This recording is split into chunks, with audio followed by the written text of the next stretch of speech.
democratic devolution as a means of deepening the participatory and inclusive nature of Ghana's democracy has been on the table for some time now. The Institute for Democratic Governance has been at the forefront of that battle, working hard to get Ghana to elect its officials at the district level through competitive multi-party politics. What will it take to bring that change about? The current local government system was first introduced in 1987. That's when the district assemblies came into being at the local level. It was meant over time to increase self-rule for districts. We began with deconcentration, where executive power was ceded through delegation. The ultimate goal was devolution, where the country's 216 districts would be autonomous from central power. They are not completely independent. They will depend still on central government for a whole lot, but they have scopes where they make decisions on their own and determine or define their priorities, development priorities. When a central government takes a decision that some decisions concerning localities are just too important for me to take, therefore, I will transfer power and resources to the people living in the area to take those decisions and apply those resources themselves to solve their problems. That is devolution. In reality, though, power continues to be over-centralized and is exclusive only to the holders of power. In other words, the winner of the election. This situation is further aggravated by the powers granted the executive president under our constitution. The way we've designed the system, which is what people have rightly described as winner takes all, because it's the president who appoints everybody, into local government, in this executive sphere of government, distinct from the legislature or parliament. The president controls everything. At the moment, we have 216 districts, of course, including municipal and metropolitan, and they are not elected. So that's the hub of winner takes all. I asked IDEX Kwesi Jonah what was wrong with the winner-takes-all system. Sometimes the party that wins the presidency won by just some insignificant percentage when the winner of the election obtained only 41,000 votes more than the loser of the election.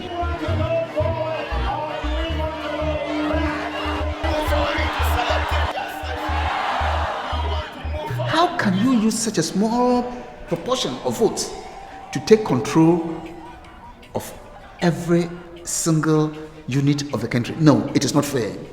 As President of Ghana, and yet there are those who argue that inclusive government already exists in Parliament. Dr. Emmanuel Akwete has a different view. You can't accommodate democratically, create a basis for participation in government only in Parliament. You can't. And even the numbers tend to undermine, the inclusiveness of what happens in Parliament. So you have a force outside that is busy. It says, well, I have nothing to do in the executive arm. I can get into local government, where in all democracies, local government is open to political parties to compete. Let me give you the example of Kenya. Odinga lost the presidential election to Uhuru Kenyatta, but Odinga's party controls half of the 47 counties. And they are managing the resources, everything in these 50% of the counties in Kenya. So, there's peace. When you devolve power, there's no business of winner takes all. You may win the presidential election, and if you're not lucky, you may not win even the majority of devolved governments in the country. Room after room was searched as the security personnel looked for the alleged stolen ballot boxes. The mob was, however, not satisfied. The problem with one side monopolizing all power is that political elections become a do-or-die affair, and in some cases this has led to violence. Dr. Tupari, a constitutional law expert at the Faculty of Law of the University of Ghana, describes how desperate politicians are to hold on to power. After we have lost power, we are nothing. And if we are nothing, then who are we until the next 4 years? That feeling of emptiness. And remember, in this country, politics is like an investment. People put huge sums of money hoping that they will win power to recoup. So if they lose power, there's this feeling that, I've lost everything. And so politicians fight tooth and nail to retain political power, even at the risk of political instability. You can tell the turbulence. If you compare probably elections in 1996 Even 2000, 2004 to now, you find out that increasingly people are getting anxious. There is real fear, palpable fear. I decided to visit the Ghana Peace Council to determine whether the risk of election-related violence was really realistic. Reverend Asante, I know that you are with the Ghana Peace Council and have been quite concerned about possible outbreaks of violence at election time. How serious is it? I can see that 2016, we are in for it, in the sense that the stakes are very, very high. The trust when it comes to the functions of the institution that is to referee the election, the Electoral Commission, is very, very low. Is the threat of violence over-exaggerated? I would rather have somebody who will be warning us and telling us to be very careful and to ensure that we do not allow violence to occur than somebody who tells us, oh, there's nothing. We are peaceful people. And I don't think that we have to exaggerate this and that. Because you never know. You've been involved with the Peace Council for a while. You're worried, aren't you? I love my country. You know, I always say that what is it that we are looking for when we are vying for power? It is power for what? And I keep asking people, what are you voting for? You are voting for the development of Ghana. You are voting to ensure that our nation moves forward. I mean, I watch Al Jazeera and other places showing us what is happening in other countries. Mighty structures within seconds are blown away.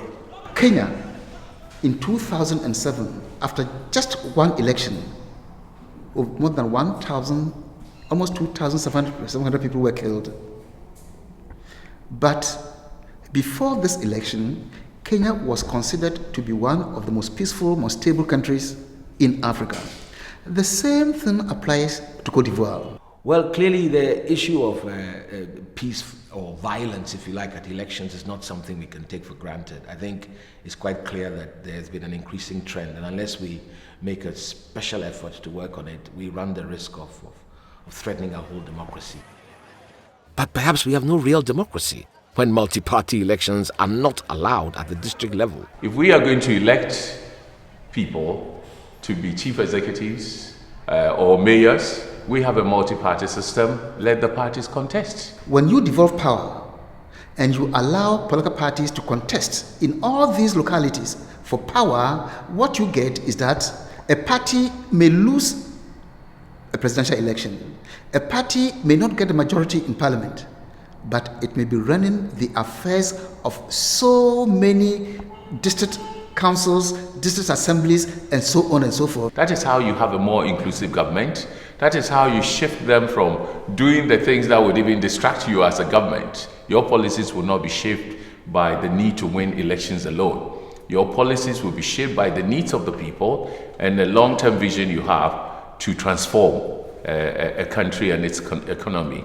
Dr. Akwete explains it further. If you open it up to elections, the electorate is going to redistribute the 216 districts, municipalities and metropolis amongst the parties. Initially, the major parties are going to take the chunk of it, and with time you find out that voters will shift. The important determinant will not be ethnicity or NDC, but your delivery, your development performance. The issue of opening up elections at the local level is nothing new, but clearly political parties have been hesitant in the past to implement it when in government. In 2000, NDC did not appear to be so much in favor of electing. In 2008, they made some pronouncement.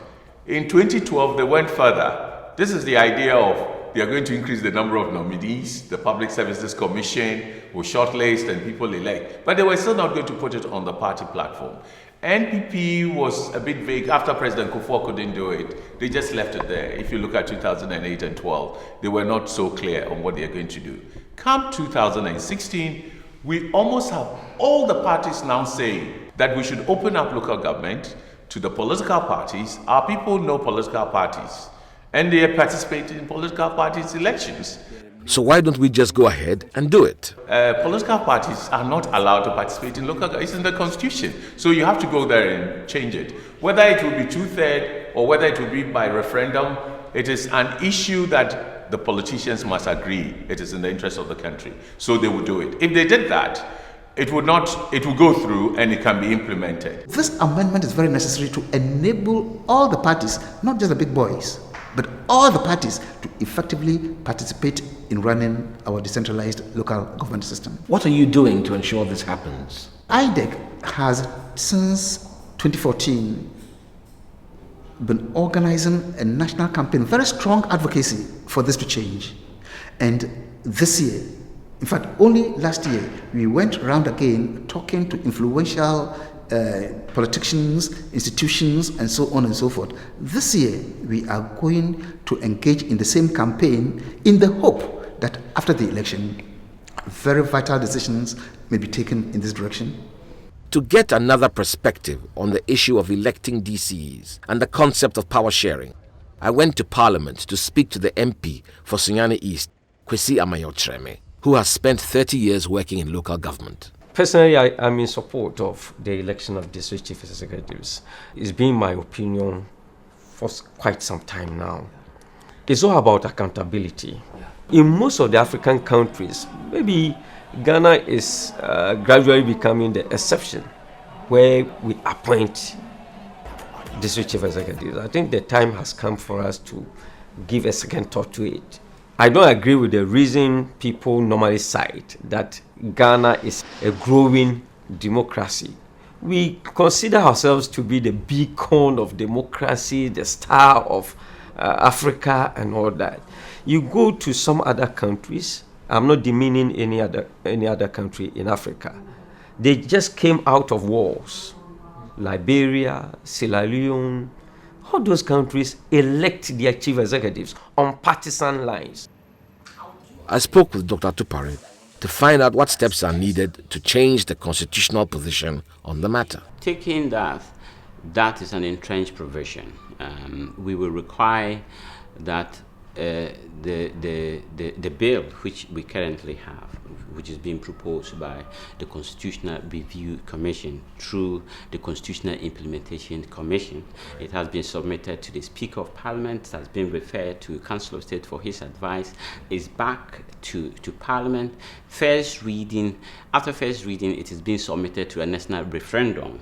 Then from that, at the national referendum, we are expected to have 40% of the registered voters voting, and then 75% of them voting in favor of such an amendment.